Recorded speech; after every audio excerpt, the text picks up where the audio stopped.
Assalamualaikum students, welcome back to my channel.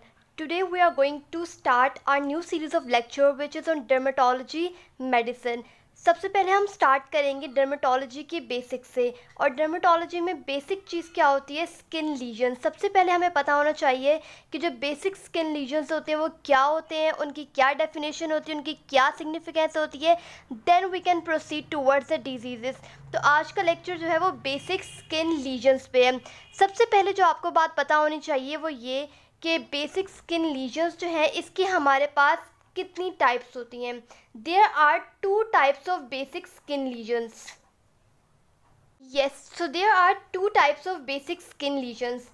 These are primary lesions and secondary lesions. Primary lesions में हमारे पास सबसे वो आ जाते हैं मैक्यूल्स, पेप्यूल्स, पैचेस, नोड्यूल्स, ये सब हमारे पास आ जाते हैं प्राइमरी लीजन्स में।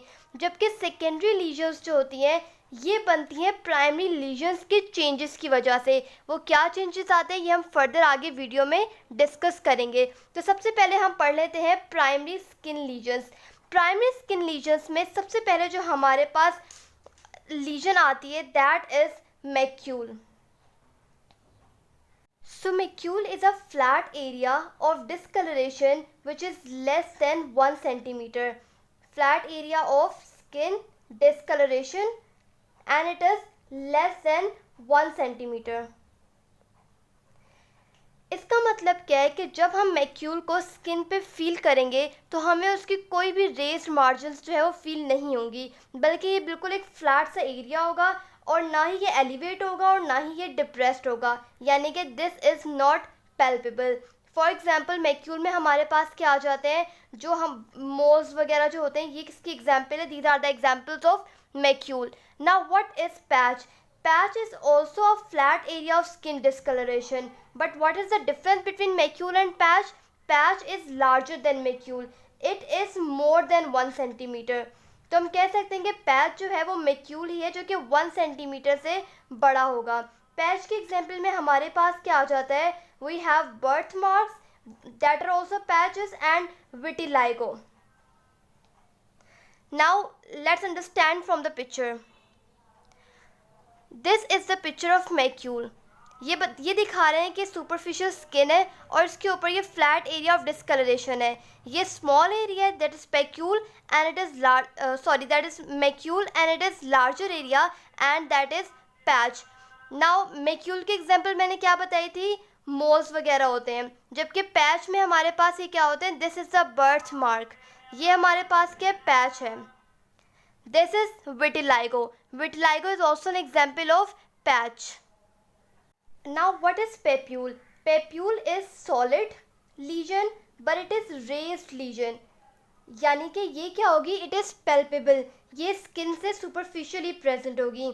अच्छा, पेप्यूल बनता क्यों है? पेप्यूल इससे बनता है कि जब जो एपिडर्मिस में सेल्स होते हैं उनकी बहुत ज़्यादा प्रोलिफरेशन होती है that leads to papule formation. This is solid raised lesion and less than 1 centimeter. Papule के एग्जाम्पल्स में हमारे पास क्या आ जाता है? इंसेक्ट बाइट एंड स्केबीज, जो हम आगे के लेक्चर्स में स्टडी करेंगे। This is an example of papule. कैसा दिखेगा papule? Papule is just like this. See, ये हमारे पास रेज्ड लीजन है लेकिन सॉलिड है, और हम अगर यहाँ पे अपना हाथ मूव करेंगे तो हमें ये पेल्पेट होगा। So this is papule and it is less than 1 centimeter. What is plaque? Plaque is again also a solid raised lesion but it is more than 1 centimeter. और क्या डिफरेंस होता है? It is more than 1 centimeter. इसका जो top होता है वो कैसा होता है? That is flat. It is a solid raised lesion which is more than 1 centimeter with a flat top. यानी कि पेप्यूल और प्लैक में क्या डिफरेंस है? पेप्यूल लेस देन 1 सेंटीमीटर होता है and plaque is more than 1 centimetre. Plaque के example में हमारे पास क्या आता है? सोराइसिस। सोराइसिस में हमारे पास characteristic plaque is an example of plaque which is present in psoriasis. अब ये देखें, this is more than 1 centimetre, काफ़ी बड़ा इसका एरिया है and it is flat top. इसकी टॉप कैसी है? फ्लैट है, और अगर हम इस पर हम अपने हैंड्स मूव करेंगे तो ये हमें पैल्पेबल होगा। That's why it can not be macule और patch. Next lesion is nodule. Nodule is also similar to papule. जैसे मैंने आपको पेप्यूल दिखाया था कि वो सर्कमस्क्राइब्ड सा सॉलिड सा रेज लीजन था, बिल्कुल इसी तरह नोड्यूल भी सॉलिड रेज लीजन होता है. बट डिफरेंस क्या होता है इसमें कि ये डीपर डर्मिस तक पहुंचा हुआ होता है और it is 3D on palpation. ये काफ़ी डीपर गया हुआ होता है और ये 1 सेंटीमीटर से ये क्या होता है, लार्जर होता है. एग्जाम्पल ऑफ नोड्यूल्स के हमने अभी ऑर्थो मॉड्यूल में पढ़ा है, that is Heberden nodules, Bouchard's nodules and rheumatoid nodules वगैरह. दिखता है कैसे nodule, it is just like that. देखिए जो हमने पढ़ा था पेप्यूल, पेप्यूल भी ऐसा था, लेकिन पेप्यूल जो है उसका साइज 1 सेंटीमीटर से छोटा होता है जबकि 1 सेंटीमीटर से बड़ा होता है और ये deeper derm lesion is vesicle. Vesicle is actually a fluid filled blister. हमें किस डिजीज वेसिकल्स मिलते हैं, हमें वायरल इन्फेक्शंस में मिलते हैं. Which are the viral infections, like herpes virus हो गया, इसका वेरिसिला ज़ोस्टर वायरस होते हैं. इन सब कंडीशन में हमें ब्लिस्टर्स मिलते हैं विच आर फ्लूइड फिल्ड. और वेसिकल का साइज क्या होता है, it is less than 1 centimetre. For example these are the vesicles. ये हमारे पास के फ्लूइड फिल्ड लीजन है and they are less than 1 centimetre. Bulla is also similar to vesicle, but the difference is that it is larger than 1 centimetre. यानी कि ये भी fluid filled lesion है similar to vesicle, लेकिन size इसका क्या है, 1 सेंटीमीटर से ये लार्ज होता है. बुला हमें कहाँ मिलते हैं, it is a condition, there is a condition which is known as bullous pemphigoid, उसमें हमें बुला मिलते हैं. ये होते किस तरह के, दीज आर जस्ट लाइक, ये हमारे पास क्या हो गए बुला. पस्ट्यूल्स हमारे पास क्या होते हैं, पस्ट्यूल्स हमारे पास स्मॉल एलिवेशंस होती हैं but these are filled with pus like material. इसमें हमारे पास क्या होता है, ये पस फिल्ड होते हैं, लिहाजा हम इन्हें क्या बोलते हैं, पस्ट्यूल्स बोलते हैं. इनका करेक्टरिस्टिक फीचर क्या है कि सेंटर में हमें वाइट कलर मिलेगा, सराउंड वाइट येलोइश सा कलर हमें सेंटर में मिलेगा एंड साउंड में हमारे पास रिंग होगा ऑफ इन्फ्लेमेटरी इरिथमा. सेंटर में वाइट येलो एंड सराउंडिंग में इन्फ्लेमेटरी इरिथमा होगा. अब पस्ट्यूल्स जो है ये हमारे पास 2 टाइप्स के हो सकते हैं. सेप्टिक पस्ट्यूल्स का मतलब है जो बैक्टीरियल इन्फेक्शन की वजह से बने होते हैं. For example in a disease known as folliculitis, ये एक बैक्टीरियल इन्फेक्शन की वजह से होता है और यहाँ पे जो पस्ट्यूल्स बनते हैं हम सेप्टिक पस्ट्यूल्स कहते हैं. Second type is sterile pustules. Sterile pustules वो होते हैं जो इन्फ्लेमेटरी कंडीशन की वजह से बने होते हैं. For example in a condition like pustular psoriasis.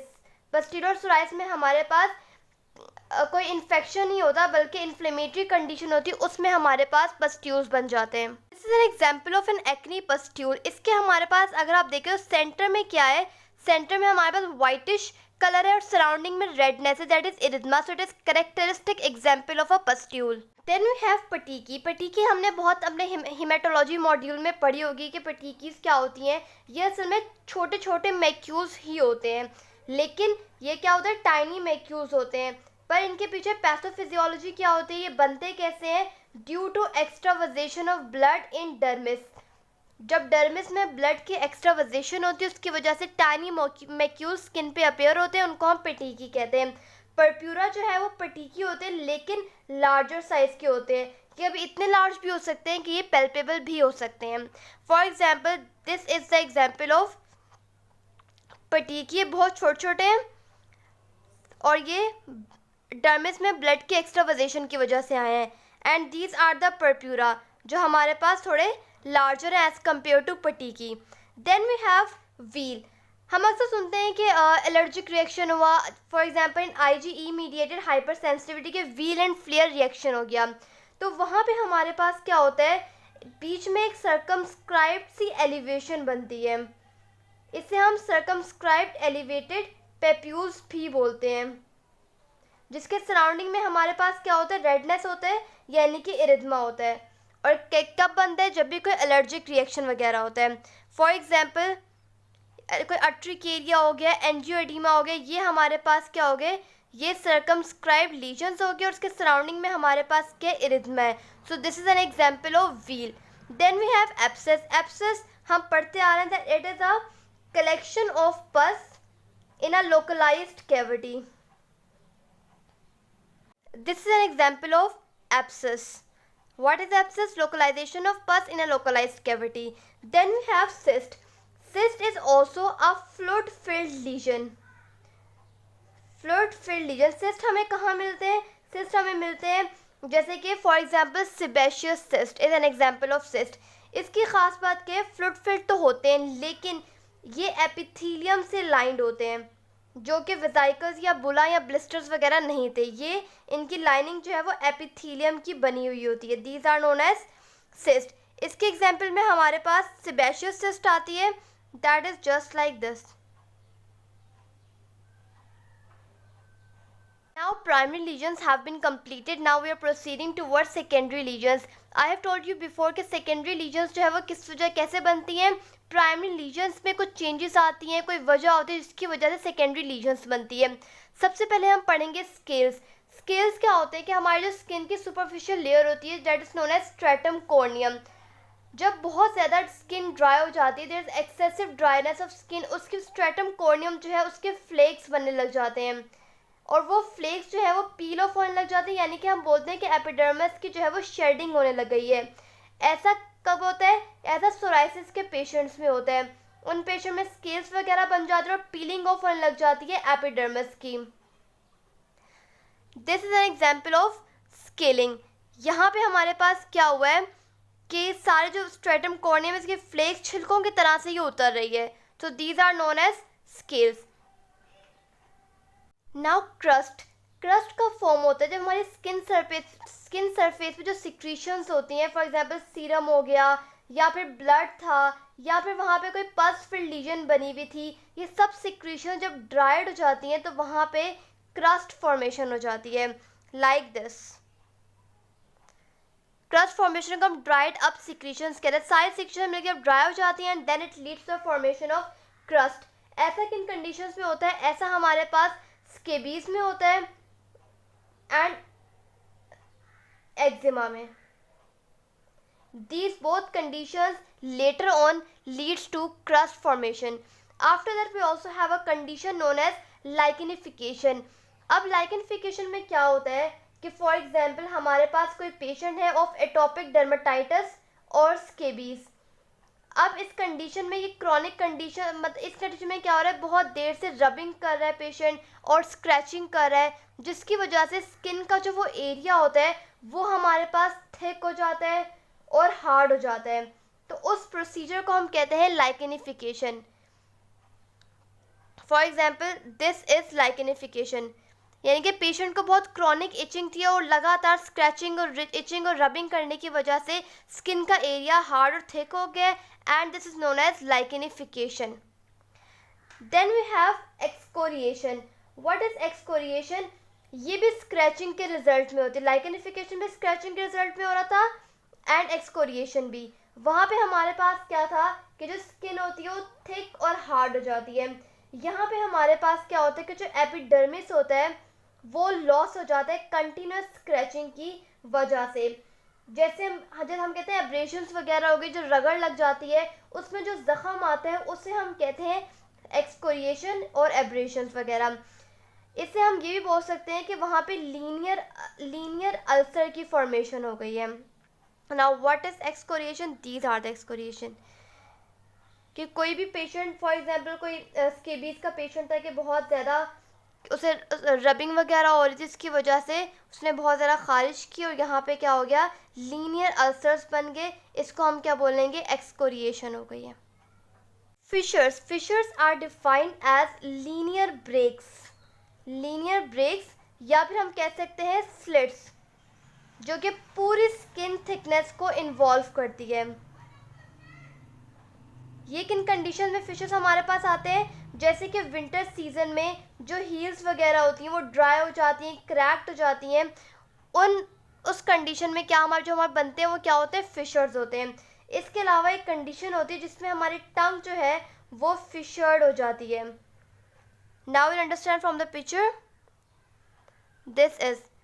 This is a condition of heels in winter and this linear break in the whole thickness of skin is known as fissures. And this is a fissured tongue. ये सारे क्या है? linear breaks आए हुए हैं. Then comes erosion. Erosion को हम define करते हैं एज लॉस ऑफ एपिडर्मिस। इसमें हमारे पास कोई ऐसी कंडीशन जिसकी वजह से एपिडर्मिस लॉस हो जाती है, वहाँ पे इस कंडीशन को हम बोलते हैं कि इरोजन। इसका दूसरा नाम है, इसे हम स्किन डिसकंटिन्यूटी भी बोल सकते हैं। Erosion is defined as loss of epidermis और स्किन डिसकंटिन्यूटी। अब जब सिर्फ एपिडर्मिस लॉस हुआ तो यहाँ पे क्या हो जाता है, आराम से हीलिंग हो जाती है विदाउट स्कार फॉर्मेशन, यानी कि इरोजन में हमारे पास स्कार फॉर्मेशन नहीं होगी। इरोजन हमारे पास होते कब है, फॉर एग्जाम्पल कोई वजाइकल बना हुआ था या फिर कोई बुला वगैरह बना हुआ था। अब जब ये रप्चर हो जाता है तो उसकी वजह से क्या होता है, ऊपर जो एपिडर्मिस होती है वो लॉस हो जाती है और उस लॉस की वजह से वहाँ पे हमारे पास इरोजन्स डेवलप हो जाती हैं, जस्ट लाइक दिस। यहाँ पे हमारे पास फॉर एग्जाम्पल कोई वेजिकल या बुला वगैरह था, वो रप्चर हो गया और एपिडर्मिस लॉस होगी, नीचे वाली स्किन जो है वो एक्सपोज हो गई, this is known as erosion. Then we have ulcer. Ulcer में हमारे पास loss of epidermis and dermis दोनों हमारे पास लॉस हो जाते हैं। इसमें हमारे पास जो हीलिंग होती है उसके बाद क्या होता है, there is scar formation.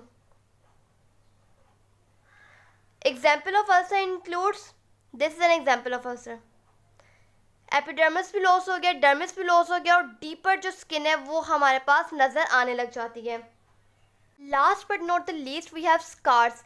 Scars क्या होता है कि हमारे पास कहीं पे कोई प्रीवियस अल्सर बना हुआ है, कोई ज़ख़म हुआ हुआ है, कोई वुंड वगैरह है और जब वो ठीक हो रहा है तो उसके ऊपर क्या होता है, नॉर्मल स्किन की बजाय हमारे पास फाइब्रस टिश्यू की रिप्लेसमेंट हो जाती है और फिर हम कहते हैं कि यहाँ पे हमारे पास क्या हो गया, स्कार बन गया। स्कार के हमारे पास दो टाइप्स होती हैं। एक हमारे पास होता है एट्रोफिक स्कार। एट्रोफिक स्कार का मतलब है कि वहाँ का जो स्किन का एरिया था वो डिप्रेस्ड हो गया है, वो संकन हो गया है, that is known as atrophic scar, like this. For example से एक्नी वगैरह के जो पस्ट्यूल्स होते हैं वो जब सही हुए तो वहाँ पे क्या हो गया, बीच में डिप्रेस स्कार्स बन गए, इसको हम बोलते हैं atrophic scars. After that we have second type of scar that are raised scars. Raised scars को हम फर्दर टू में डिवाइड करते हैं, that is keloid scar and hypertrophic scar. Now what is the difference between two of them. Keloid scar में क्या होता है कि जो भी मार्जिन थी जहाँ पे स्कार फॉर्मेशन होना था तो ये उस मार्जिन से एक्सीड कर जाता है, इसकी ग्रोथ मार्जिन से एक्सीड कर जाती है, बियॉन्ड चली जाती है, जबकि हाइपरट्रॉफिक स्कार जो है ये stage within the margin. Now let's understand from the picture.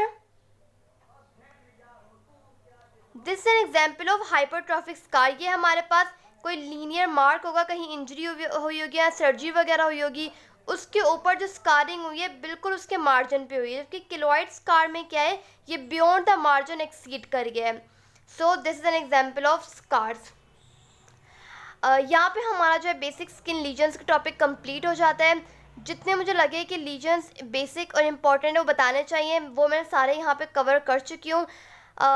Please let me know कि आपको लेक्चर आज का कैसा लगा, कमेंट सेक्शन में लाजमी बताइएगा and please subscribe to my channel and wait for my next video which will surely on dermatology medicine. अल्लाह हाफ़िज़।